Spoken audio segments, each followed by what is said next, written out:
crimes affect people. If you have young men coming out, hanging out in their old neighborhoods, chances are they may get shot. And they know that better than we know it. So if they know they're about to get, they could potentially be shot, what are they going to do? They're going to be armed. They're going to want to protect themselves. I mean, all of that stuff speaks directly to our safety.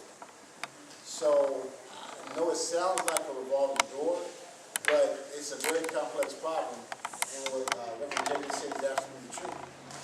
This organization and a few others, some churches, but not many, are about the only chance these young people have. Chris and Fee. Just to answer that question about the cost of housing inmates, for my dissertation, I looked at the impact of prison overcrowding and violence in selected institutions, and the vast majority of the cost to house inmates is in staff salary. So just as long as you all understand that money's not going to follow the inmates out the institution when they leave the institution. That money is going to one of the strongest unions in California, that's the California Peace Officers Association. So, just so you understand that just because that inmate cost is $47,000, that money spent in the California State Prison, where the other inmates who are not being released remain. So, that's where the vast majority of the money is.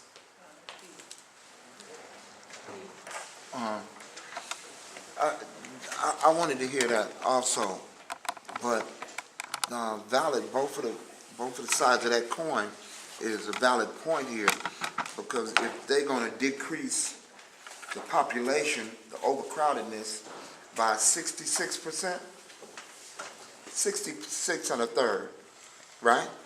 And if that's going on, then look, they still can't maintain the same budget, right?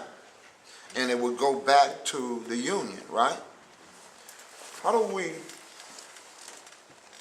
nobody's gonna automatically want our communities to succeed.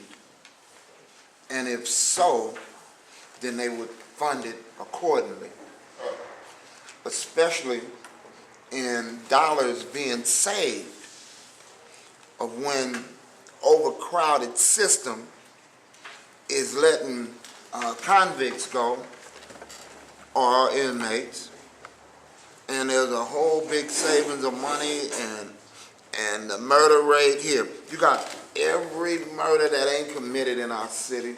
There's over $1,002.2 saved. Look, we as a people don't know how to go and represent ourselves to ask about that money, because the money goes from there and savings have to be distributed or however, or have the government or the city, even if we kept this at a city level, you know, money going from here and going to other people. Here, the council, the county part, the people that run the different counties split up money. They take money and cut up. And here, you get this, homie, Vicky, get it, huh? Here, it go yours, and here go this go. But with all the savings that's being occurred, how do we talk about and have this conversation about putting the money back in where it belongs? To help, look, we don't need nobody to help our problem if they would take the money and do what's right. And it's just not good to do what's right. It's not politically correct, huh? Look, what can we do? What can we do to fight? It's too much, and I'm with you on that. You know how many billions of dollars is spent every 30 days in a war in Afghanistan or Iraq? What is it, $1 billion a month? It's $1 billion a month, and this war been going on 5 years. Look, $1 billion a month. About a day. Look, we got a civil war going on right here in our city. We got a civil war going on in our city. And look, we too quiet.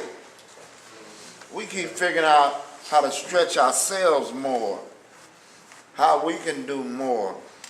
When we gonna take the fight to help the people? Look, right now, cats that's getting out, I'm gonna know a lot of them. Look, they're gonna wind up back in jail. They ain't finna play that, and the system set it up for they will go back. And that's why I asked the question that I did. But they gonna be targeted. They're gonna be looked after to go back. We tried you, now you go here. What can we really do? What are we gonna really do to help this problem? Go ahead, Vicki.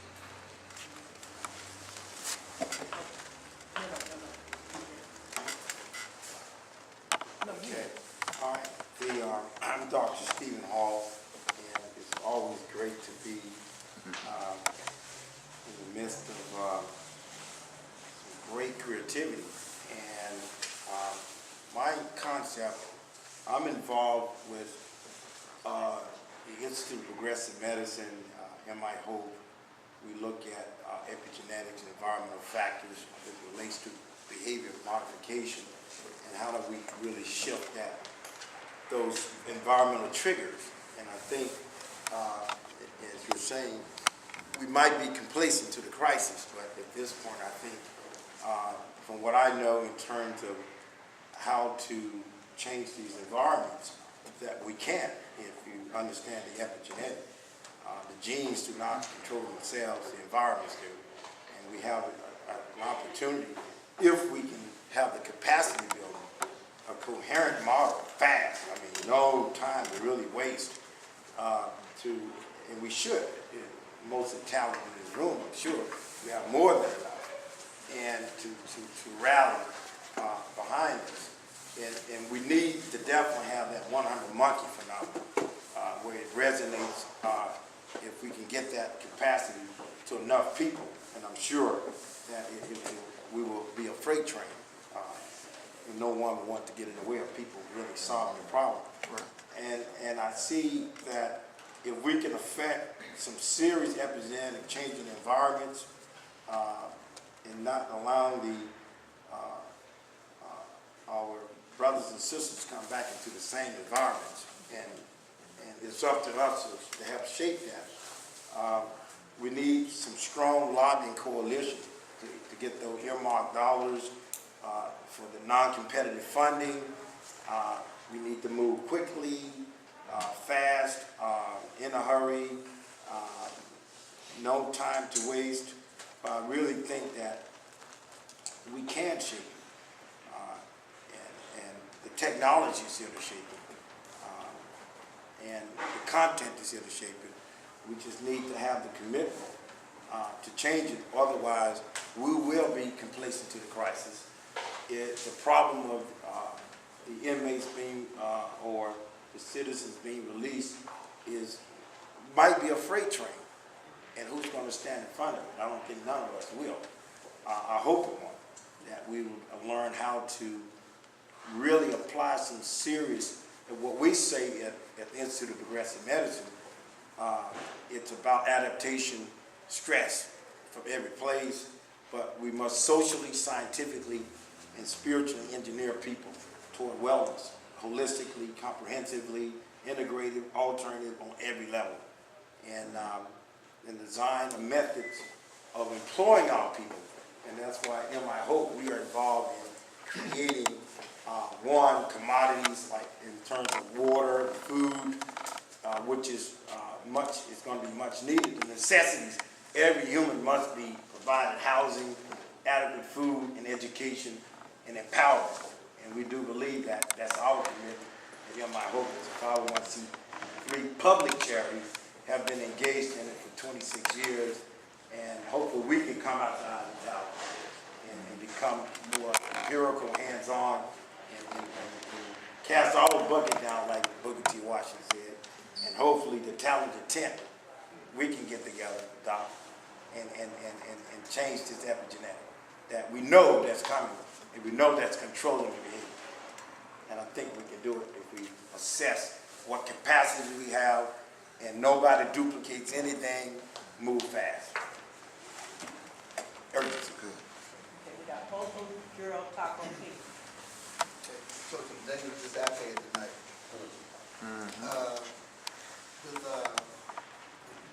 Understand that the money stays up there.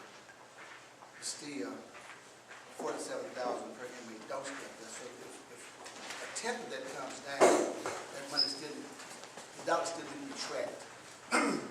And while we're talking about 109, I'm reading that Brown also signed, this is today's date, coming from the governor's office. Brown signed AB 111 today. 111 gives counties additional flexibility to assess funding to increase local jail capacity for the purpose of implementing AB 109. So now that the counties can find a way to get money that didn't follow the inmate,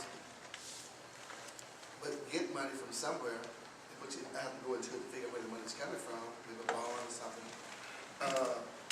Some bonds that were signed previously before. And that's another thing, when we are voting on bonds, we get to be very mindful of what those bonds are saying in the long run, because at that moment it may mean something. We got to start thinking ahead of time too.